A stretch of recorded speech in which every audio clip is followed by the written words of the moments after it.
Una morte te piglia. C'è chi si difende fin dalla nascita.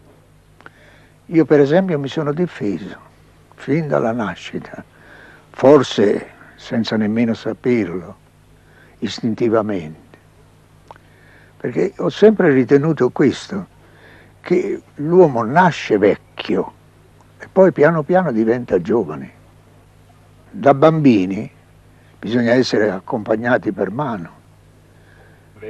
Si deve dare da mangiare a sto ragazzino perché da solo non ce la fa. È vero, come succede da vecchi poi, è vero. È tutto un fatto dimostrabile.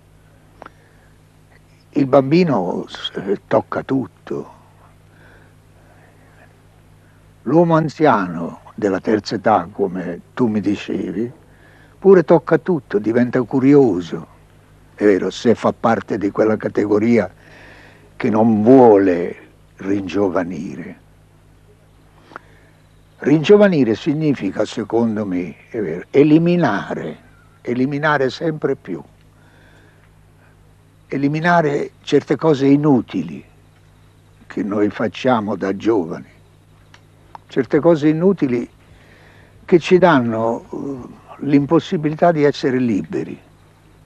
Eliminando tutto questo si ottiene una libertà giovanile. Giusto.